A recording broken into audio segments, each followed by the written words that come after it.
Bab 164, Misteri Latar Belakang. Kak Sally, kau kenal dengan orang ini? Melihat Sally agak sedikit terkejut, Louis pun bertanya dengan penasaran. Sally mengangguk dan berkata, kenal, dulu dia adalah rekan bisnisku, dulu aku juga sempat minum-minum dengannya, biasanya dia adalah seseorang yang murah senyum, sifatnya juga sangat ramah. Oleh karena itu saat aku melepas topengnya, aku merasa sangat terkejut, karena aku benar-benar tidak bisa menyambungkan dua orang ini. Louis berkata, bukankah Kak Sally juga sama? Sepertinya orang lain juga tidak akan mengira bahwa Rose Queen yang sangat cantik dan menggoda ini, ternyata adalah Dark Rose sang pembunuh berwajah dingin. Itulah yang membuat Shadow Pavilion mengerikan. Selamanya kau tidak akan pernah tahu, apakah seseorang yang murah senyum dan penuh dengan aura yang positif merupakan seorang pembunuh tersembunyi. Semua orang memiliki sisi gelap mereka masing-masing, terkadang orang yang tampak ceria, kemungkinan besar memiliki sebuah hati yang gelap. Keberadaan Shadow Pavilion memang hendak memperbesar kegelapan yang ada di dalam hati orang-orang seperti itu, karena mereka mengira dengan mengenakan topeng, mereka dapat berbuat semau mereka. Itu adalah sebuah hal yang sangat mengerikan. Sally merapikan rambut yang ada di sebelah telinganya, lalu tersenyum dan berkata, mulai saat ini sudah bukan lagi, Sally Liu adalah Sally Liu, bukan Dark Rose. Louis mengangguk, lalu bertanya dengan penarasan, Kak Sally, kalau begitu sekarang beritahu aku, kenapa kau bergabung dalam organisasi pembunuh itu? Sally berpikir sejenak, lalu berkata, sebenarnya, ada hubungannya dengan latar belakangku. Latar belakang. Louis tidak mengerti. Beberapa tahun ini aku selalu menyelidiki latar belakangku, tapi tidak mendapatkan apa-apa. Satu-satunya yang ada dalam ingatanku adalah Shadow Pavilion. Jadi saat Hawkeye muncul di hadapanku dan berkata ingin mengajakku bergabung, aku langsung merasa bahwa nama Shadow Pavilion ini rasanya pernah kudengar di suatu tempat. Kukira setelah bergabung dalam Shadow Pavilion, aku dapat menemukan sedikit petunjuk. Tapi setelah aku benar-benar bergabung dalam Shadow Pavilion, barulah aku menyadari bahwa menyelidiki hal itu benar-benar sangat sulit, karena semua orang di dalamnya menggunakan nama panggilan. Aku ingin menyelidikinya terus, tapi sungguh sangat sulit. Karena tidak bisa menemukan apa-apa, tidak ada artinya lagi aku berada di Shadow Pavilion, tapi organisasi pembunuh itu mudah untuk dimasuki, sulit untuk ditinggalkan. Aku sudah berulang kali berkata pada Hawkeye ingin mengundurkan diri, tapi si brengsek ini malah mengancamku. Katanya jika aku keluar, dia akan membongkar identitasku. Sudah lama aku ingin membunuh si brengsek ini. Sally menendangnya dengan keras untuk meluapkan kekesalannya. Setelah mendengar hal itu, Louis terdiam sejenak, lalu tersenyum dan berkata, entah bagaimanapun, sekarang kau sudah bebas. Ya. Sally mengangguk, tentang latar belakangku, persetanlah, asalkan ada kau, kakak-kakak, dan adik-adik lainnya sudah cukup, kalian adalah keluargaku selamanya. Benar, kita kan memang satu keluarga, bagaimanapun waktu kecil kita sudah saling berjanji.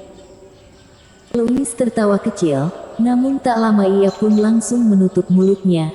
Sally menatapnya dengan tajam, lalu berkata, lanjutkan perkataanmu, kau ingin berkata, kau ingin memperistri kakak-kakakmu kan? Mana mungkin? Memangnya tidak? Sally tiba-tiba mendekati Louis, mengeluarkan jari cantiknya dan memegang dagu Louis. Ia mengedipkan matanya yang panjang bak rubah itu dan bertanya, kalau kau disuruh memilih salah satu dari ketujuh kakakmu ini, kau akan memilih siapa? Memilih. Bercanda, hanya anak kecil yang akan melakukan pilihan itu. Louis pun berkata, tentu saja kau. Kau yang menanyakan pertanyaan ini, tentu saja aku harus menjawab dirimu. Kalau menjawab kakak yang lainnya, bukankah kau akan menghajarku? Bihing, jelas-jelas kita memiliki banyak kesempatan. Kak Sally, sebaiknya kita bereskan mayat ini dulu. Setelah kembali dari Border Cross, Louis pun pergi ke halaman belakang seorang diri diam-diam. Setelah berpikir sejenak, akhirnya ia pun menelepon sebuah nomor, lalu berkata, "Bantu aku untuk menyelidiki latar belakang seseorang." Guru Tao tua pernah memperingatkan Louis, masalah latar belakang, biarkan saja dia mengalir sendiri, tapi Louis benar-benar tidak tahan, ia ingin membantu Sally, oleh karena itu ia pun memberitahu Anbu. Setelah menunggu beberapa saat, "Raja, aku tidak berguna, tidak dapat menyelidiki latar belakang Nona Liu, aku sudah mengerahkan seluruh jaringan informasiku, tapi aku hanya mendapatkan informasi setelah Nona Liu masuk ke panti asuhan Cahaya Mentari. Bukan salahmu, bantu aku untuk menyelidiki latar belakang 6 orang lainnya." Oleh karena itu Louis pun memberikan informasi ke 6 kakak lainnya pada Anbu, namun yang ia dapatkan tetap sama, kosong, informasi sebelum mereka masuk ke panti asuhan Cahaya Mentari, semua kosong. Bahkan Hailey Ye yang sudah bertemu kembali dengan keluarga Ye pun, informasi mengenai masa kecilnya juga sama kosong. Louis terdiam cukup lama, lalu ia berkata, "Kalau latar belakangku, aku tidak berguna." Mendengar perkataan itu, perasaan Louis pun bercampur aduk. Jaringan informasi Anbu sangatlah hebat, tapi sekarang, Anbu pun tidak bisa menyelidiki latar belakang dirinya dan ketujuh kakaknya, seolah sengaja dihapus oleh seseorang, benar-benar sangat aneh. Sebuah permainan yang sangat besar. Louis sangat yakin, pasti ada sebuah tangan besar, atau bahkan beberapa tangan besar, yang sedang mengendalikan semua ini, karena dia juga menyuruh Anbu untuk menyelidiki latar belakang Gary Wang dan Leo Zhao, dan latar belakang mereka sangatlah jelas. Hanya Louis dan ketujuh kakaknya saja. Benar-benar merupakan sebuah jawaban yang sangat mengerikan. Guru Tao tua pasti mengetahui sesuatu, oleh karena itu ia memberitahunya untuk membiarkannya berjalan begitu saja. Sepertinya ia harus mencari waktu untuk kembali ke kuil Tao, dan bertanya pada guru Tao tua, apa sebenarnya yang terjadi. Louis menggeleng-gelengkan kepalanya. Di larut malam, Louis berbaring di kamarnya sendiri dan tidur lelap, namun tiba-tiba ia mendengarnya sebuah suara, pintu kamarnya terbuka, lalu sesosok bayangan masuk ke dalam. Louis kecil. Melalui cahaya bulan yang menembus dari jendela, Louis melihat yang datang adalah kakak keempatnya, Cela Wang.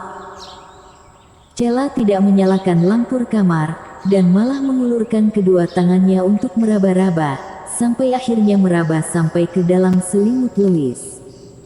Bersambung.